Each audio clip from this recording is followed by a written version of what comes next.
네, 오늘은 에베소서 3장 14절부터 21절 말씀으로 계속해서 에베소서의 말씀을 함께 나누도록 하겠습니다.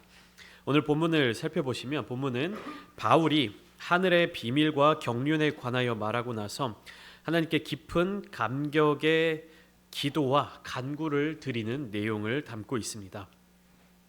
사람은 부분적으로 알 때, 그리고 그 지식이 전체적인 것이 아니라 얇은 지식에 불과할 때 쉽게 교만해지고 자만에 빠지기 쉽습니다.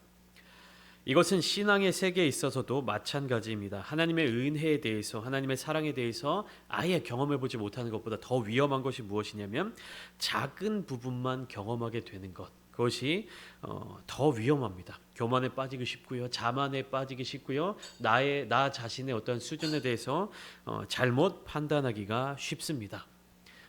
연예인 중에 누가 그런 말을 했잖아요. 책을 한 권도 안 읽은 사람보다 무서운 사람이 책을 한 권만 읽은 사람이다.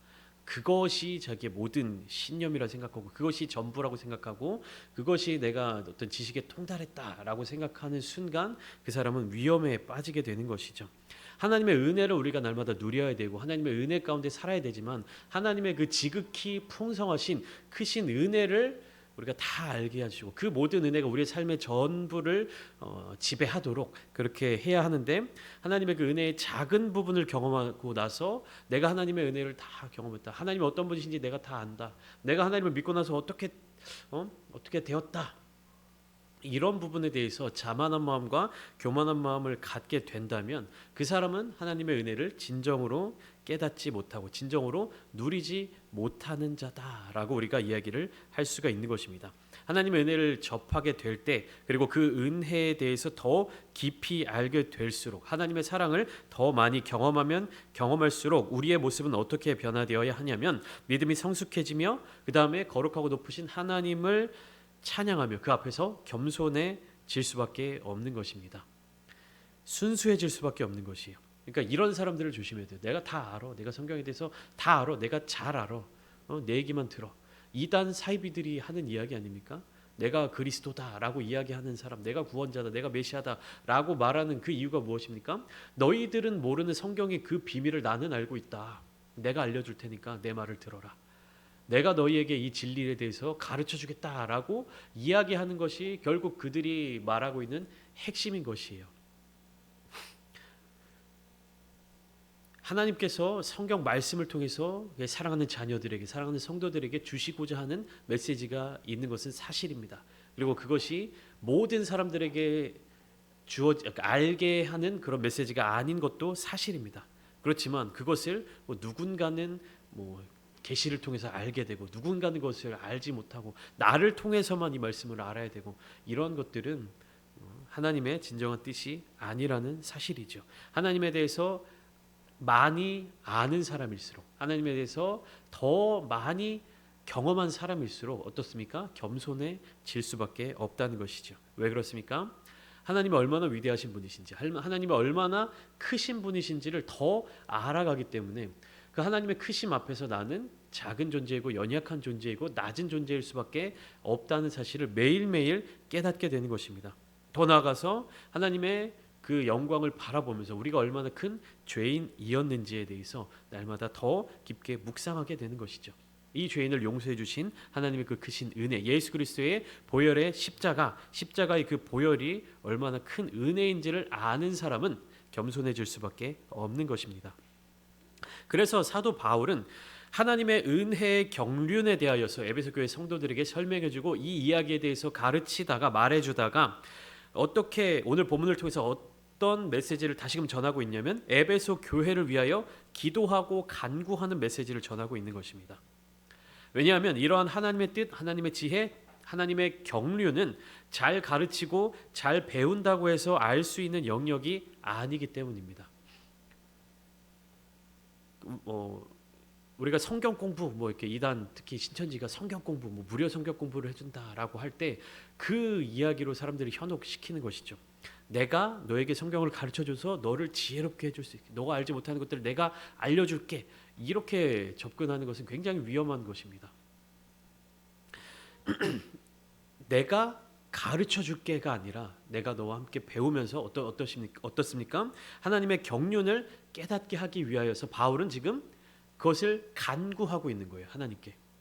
그러니까 가르치는 것만 하는 것이 아니라 가르치는 것과 동시에 바울은 어디에 더 중점을 두고 있냐면 에베소 성도들을 위해서, 에베소 교회 성도들을 위하여서 하나님께 간구하는 것입니다. 왜 그렇습니까? 이 경륜을 깨닫게 하는 영역이 나의 능력, 내가 얼마나 잘 가르치는지, 내가 얼마나 많이 알고 있는지, 내가 얼마나 지혜가 충만한지에 있는 것이 아니라 하나님께서 얼마나 많이 보여주시는지, 바울은 이것을 잘 알고 있었던 것입니다. 그렇기 때문에 저도, 우리 교회도 또한 강해 설교를 하면서 이 하나님의 말씀에 대해서 함께 나눌 때 제가 이 말씀을 하나하나 하면서 이게 무슨 뜻입니다, 이게 무슨 뜻입니다 이렇게 다 알려드리는 것이 아니라 결국에 무엇으로 귀결됩니까? 성경을 통해서 성경이 하고 있는 말씀은 무엇입니까? 여러분들이 각자의 삶의 자리 가운데 더 성경을 많이 읽으십시오.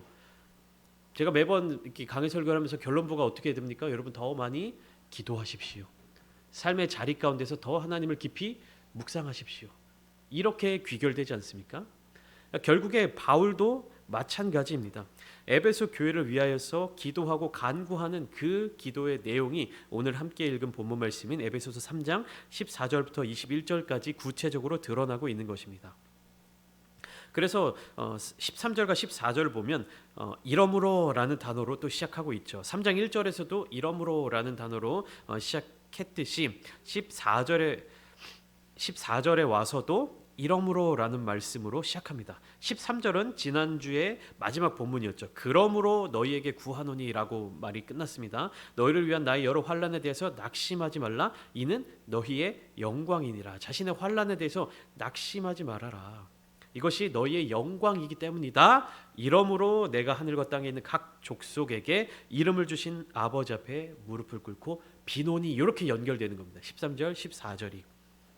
그러니까 바울은 지금 어떤 상황입니까? 여러 가지 환난을 겪었고 환난을 또 겪고 있는데 그 상황이 절망적이고 낙심할 만한 상황이지만 낙심하지 말아라 라고 메시지를 보내고 있는 것입니다. 그러면서 바울은 자기의 열악한 상황, 자기의 어려운 상황에 대해서 간구하고 그거에 대해서 도움을 요청하는 것이 아니라 오히려 에베소 교회의 성도들을 위하여 간구하고 기도하고 있는 모습을 보여주고 있는 것입니다. 근데 왜 바울은 자기 자신이 열악한 상황에 있음에도 불구하고 에베소 교회의 성도들을 위하여 기도할 수밖에 없는 그 이유를 가지고 있었을까라는 것을 생각해 볼 때 이 본문을 통해서, 이 말씀을 통해서 이 독특한 장면들을 우리가 발견할 수가 있는 것입니다. 첫 번째로 14절 말씀을 보시면 뭐라고 기록되어 있습니까? 이러므로 내가 하늘과 땅에 있는 각 족속에게 15절로 이어서 이름을 주신 아버지 앞에, 이렇게 끊어지면 하늘과 땅에 있는 각 족속에게 이름을 주신 아버지 앞에, 이렇게 장면이 나타나고 있습니다. 그리고 그 뒤에 무릎을 꿇고 비노니라고 되어 있어요. 하늘과 땅에 있는 각 족속에게 이름을 주신 아버지라는 말은 무슨 뜻이냐면, 이름을 준다는 것은 정체성을 부여한다는 것이고 또 관계를 증명하는 것입니다.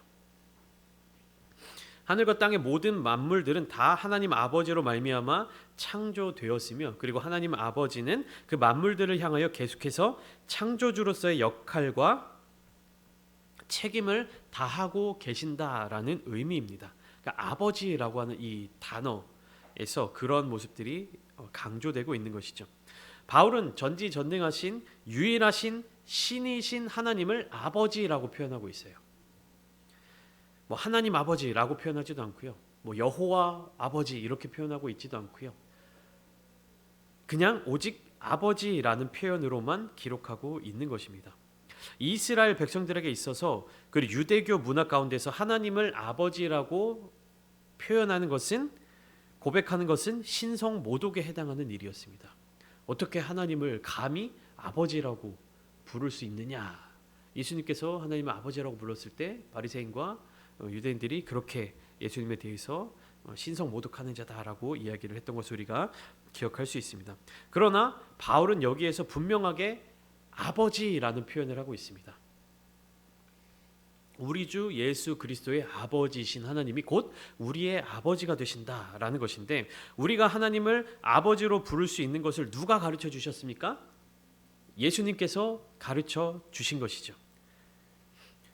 예수 그리스도의 오심, 그리고 하나님이 아버지 되어 주신다는 이 복음의 선포는 유대인들에게 있어서는 크나큰 충격일 수밖에 없었던 것입니다.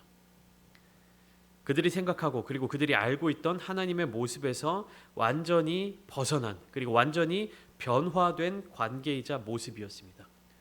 그것이 누구를 통해서 가능해진 것입니까? 예수 그리스도를 통해서. 예수 그리스도 안에서 우리는 하나님을 아버지로 부를 수 있는 것이고, 또 그 안에서 우리는 한 형제요 자매가 될 수 있는 것입니다. 예수님이 이 세상에 오심으로 인해서 하나님의 모습이 완전히 달라졌던 거예요. 유대인들이 왜 예수님의 그 복음을 쉽게 받아들이지 못했느냐 하면, 그들이 생각하는 하나님의 모습은 어떤 존재였냐 하면 하나님의 심판과 진노와 거룩의 하나님이셨던 것이에요. 쉽게 접근할 수 없는 존재였던 것입니다. 그러나 예수님이 이 땅에 오심으로써 하나님이 어떠한 성품을 갖고 계신다, 하나님께서 어떤 하나님이시다라는 것을 알게 되었냐면 사랑과 긍휼의 하나님이심을 알게 된 거예요. 그것을 보여주신 것입니다. 이것이 바로 하나님의 진짜 모습입니다. 공의롭고 거룩하셔서 죄를 용납하시지 않으시지만, 또 한편으로 어떻습니까? 자신의 독생자를 죽여서라도 그 죄를 용서해 주시는, 그 죄를 사해 주시고자 하는 그 하나님의 성품, 그리고 자기 백성을 자녀로 삼으시고 사랑과 긍휼을 보여주시는 하나님에 대해서 바로 예수님께서 전해주신 거예요. 그러니까 두 가지의 모습이 있는 겁니다. 하나님은 공의와 정의의 하나님, 심판의 하나님, 이 모습이 있고, 그다음에 사랑과 긍휼의 하나님, 이 모습이 있는 거예요. 그러니까 정의와 심판의 하나님으로 알고 있던 유대인들에게 예수님은 사랑의 하나님을 소개해 준 겁니다. 그것을 증명해 준 것이에요. 그러니까 어떤 것입니까? 심판자로만 여겨졌던, 공의로우신 하나님으로만 여겨졌던 그 하나님의 성품 가운데 사랑과 긍휼, 아버지 되시는 성품을 함께 누릴 수 있도록 예수님이 소개해 주신 것이라는 거죠. 근데 중요한 사실이 있습니다. 하나님은 공의의 하나님이시기도 하지만 사랑의 하나님이시라고 말씀을 드렸습니다. 그런데 우리가 주목해야 될 것은 구약에서 신약으로 바뀌었다고 해서 이 공의의 하나님을 외면하고 심판의 하나님을 외면하고 사랑의 하나님만 붙들어서도 안 된다는 거예요. 그럴 위험에 빠질 수 있는 겁니다. 하나님은 사랑의 하나님이시, 용서하시는 하나님이시지, 긍휼의 하나님이시지, 내가 무슨 짓을 해서 다 용서해 주고 싶어 하시고, 내가 무슨 잘못을 저질러 하나님은 다 품어주시고 싶어 하시고, 이런 방향성으로 나가게 되는 위험에 빠질 수 있다는 것입니다. 그러나 하나님은 공의 하나님이시며 정의 하나님이시며 변하실 수 없는 하나님의 근본 성품이시며, 동시에 하나님은 사랑을 갖고 계신다. 이것을 예수 그리스도의 십자가를 통해서 알게 된 거예요. 왜냐하면 심판을 버릴 수 없기 때문에, 반드시 심판을 해야 되기 때문에 그 대가를 치른 것이 예수님의 십자가 사랑이기 때문이에요. 하나님이 공의의 하나님, 심판의 하나님, 정의의 하나님을 버릴 수 있다면 예수님의 십자가도 굳이 필요가 없는 것이죠. 그러나 하나님은 공의의 하나님이시기 때문에, 또 더불어 사랑의 하나님이시기 때문에 이 두 가지의 모든 성품이 공존하기 때문에 바로 예수 그리스도의 십자가의 사랑을 우리에게 선물로 주신 것입니다. 그러니까 예수님은 하나님을 아버지라고 말씀하시면서 더 나아가 어떻게 말씀하시냐면 하나님이 너의 아빠다라고 말씀을 하십니다. 그러니까 우리나라에서도 마찬가지죠. 아버지라고 하는 말과 아빠라는 말은 느낌이 다릅니다. 영어권에서도 다르죠. father라는 이 영단어와 그다음에 papa라는 단어가 있죠. 헬라어도 마찬가지예요. 헬라어도 아빠라는 단어가 있습니다. 무슨 뜻일까요? 헬라어 아빠라는 단어의 뜻은 우리나라 단어인 아빠랑 똑같은 의미입니다. 그러니까 발음도 똑같아요. 아빠.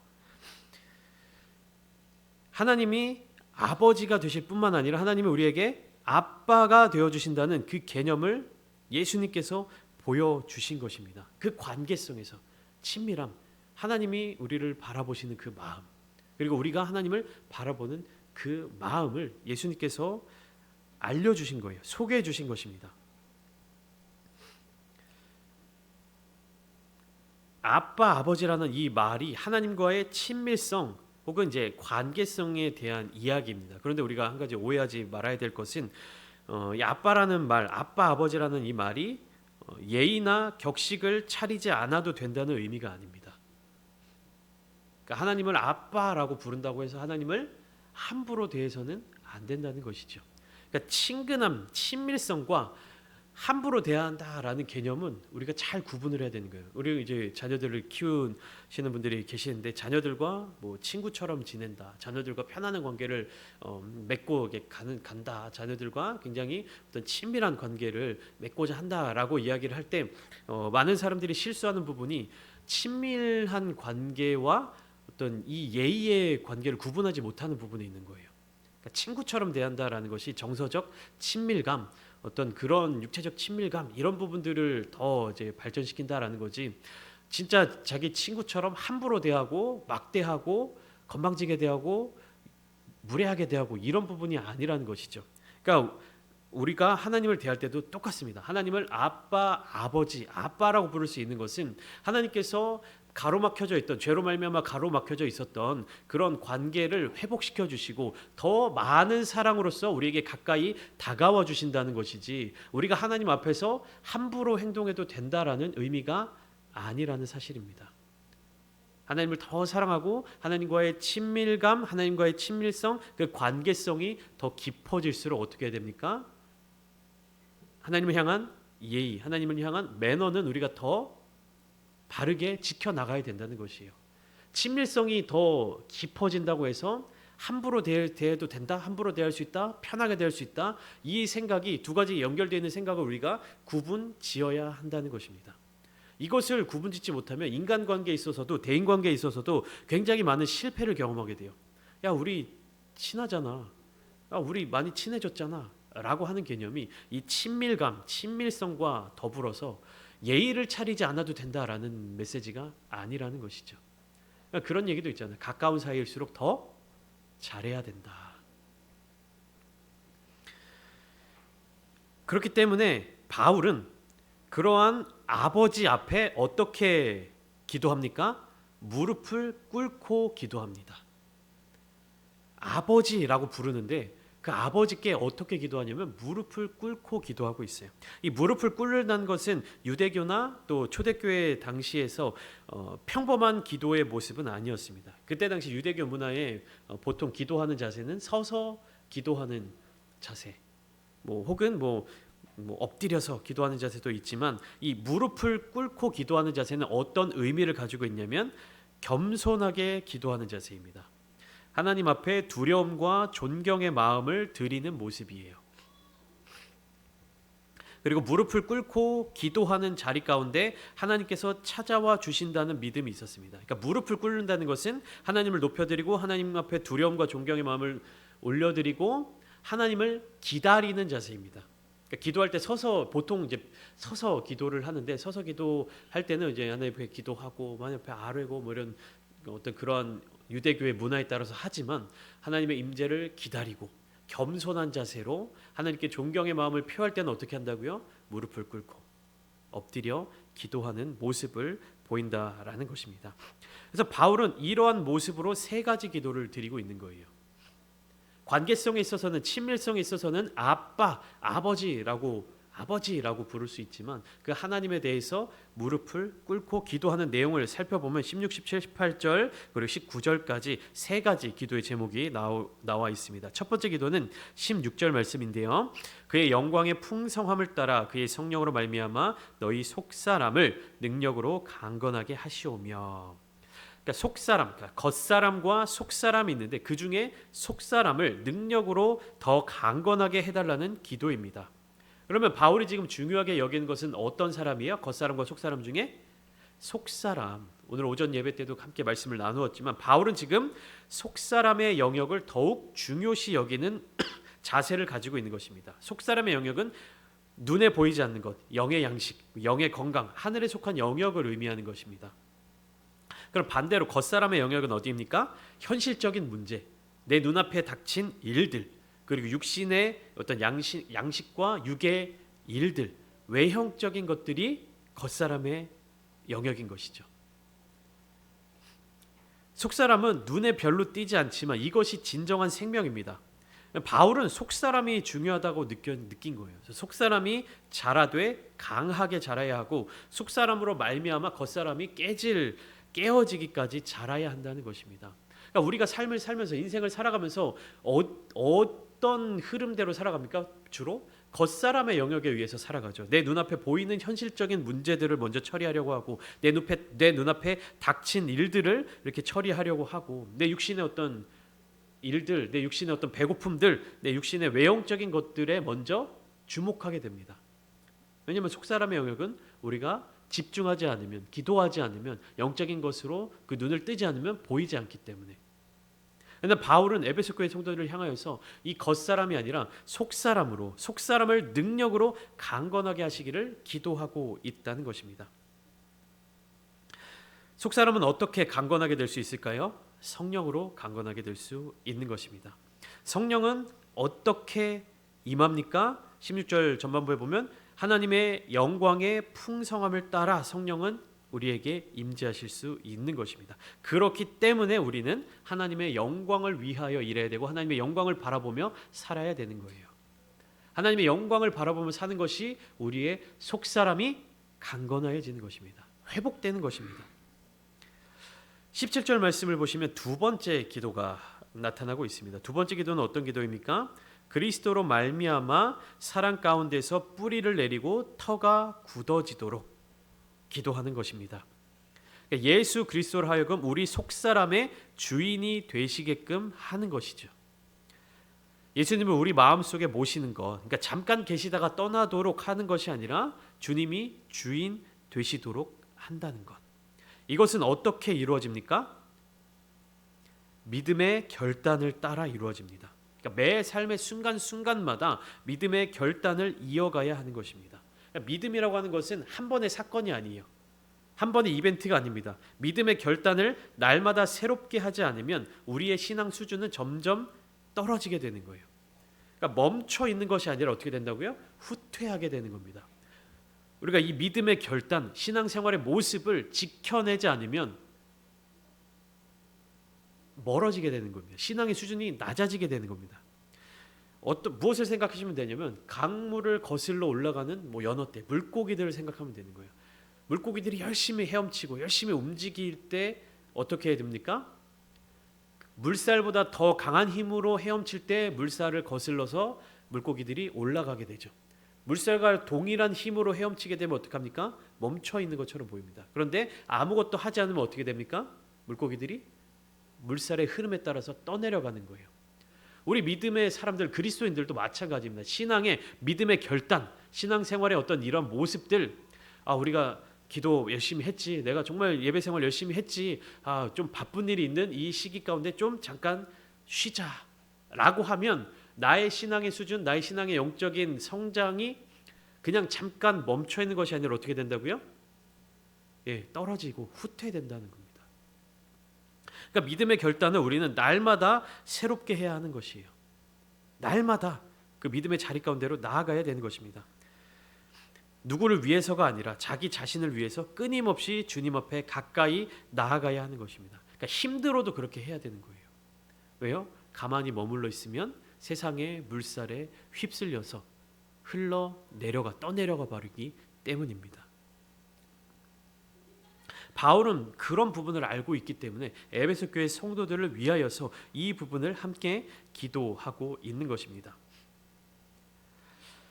그리고 세 번째 기도의 모습이 18절과 19절에 나타나고 있습니다. 그리스도의 사랑을 알고 하나님의 충만하심으로 충만해지도록. 그리스도의 사랑은 어떤 사랑입니까? 단편적인 사랑이 아니라 입체적인 사랑입니다. 19절 말씀을 보시면 그리스도의 사랑을 알고 그 너비와 길이와 높이와 깊이가 어떠함을 깨달아. 그러니까 사랑의 너비, 주님 예수 그리스도의 사랑의 너비, 길이, 높이 그리고 그 깊이가 다 어떠한지를 깨달아야 된다라는 말은 무엇이에요? 너비도 있고 길이도 있고 높이도 있고 깊이도 있다는 것입니다. 하나님의 자리에서 내려오신 그 깊은 사랑, 영원하신 그 긴 사랑, 넓으신 사랑, 이 모든 그 예수님의 사랑에 대해서, 그리스도의 사랑에 대해서 그냥 예수님이 십자가에서 우리 죄 때문에 달려 돌아가셨구나 이렇게 단편적으로 고백하는 그런 사랑이 아니라 무엇입니까? 이 십자가를 지시기 위해서 어디에서 어디로 내려오셨는지, 얼마나 오랫동안, 그리고 얼마나 깊이 끝까지 사랑하시는 그런 사랑. 어떤 사랑입니까? 주님께서 말씀하신 사랑, 하나님을 사랑하는 사랑, 가장 중요한 계명, 첫째자는 계명, 하나님을 사랑하는 것, 그다음 이웃을 사랑하는 것. 어떤 사랑이 또 있습니까? 원수까지도 사랑하는 사랑. 70번씩 7번도 사랑하는 그 용서하는 그 사랑. 그리고 죽기까지 사랑하시는 사랑.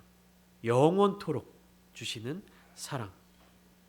이러한 사랑과 충만함이 어디에서 나타나야 하는가? 20절, 21절 보면 우리 가운데서 역사하시는 능력대로 우리가 구하거나 생각하는 모든 것에 더 넘치도록 능히 하실 이에게 교회 안에서와 그리스도 예수 안에서 영광이 대대로 영원 무궁하기를 원하노라. 바울은 에베소 교회를 향하여서 세 가지 기도의 제목을 놓고 간구하고 있습니다. 그들을 가르치는 메시지를 편지로 적다가 무엇입니까? 그들을 위한 기도의 내용을 첨부하고 있는 것입니다. 그런데 이러한 사랑과 충만함이 어디에서 이루어져야 된다고요? 교회 안에서, 그리고 그리스도 예수 안에서 이루어지기를 소망하고 있는 것입니다. 우리 부천 창대교회 안에서도 이러한 예수 그리스도의 사랑이 가득 넘치시기를 축복합니다. 여러분들의 삶의 자리 가운데 이 사랑이 넘쳐 흘러서 여러분들의 가정 가운데, 학업 가운데, 여러분들이 속한 많은 공동체 가운데 널리 전하게 되는 그런 은혜를 누리시기를 축복합니다. 우리 교회가 바로 그러한 교회가 되어야 하며 저와 여러분들이 바로 그러한 사람이 되어야 하는 것입니다. 하나님을 아버지로 여기며 아빠 되시는 그 아버지의 사랑 가운데 하나님과 친밀함을 누리며 그 친밀함을 통해서 우리가 받은 그 은혜와 그 능력과 그 힘을 교회 안에서, 그리고 교회를 통하여서 그 사랑과 능력이 필요한 사람들에게 전하는, 하나님의 나라를 확장하고 하나님의 나라를 증거하는 그런 귀한 일꾼들이 되시기를 축복합니다.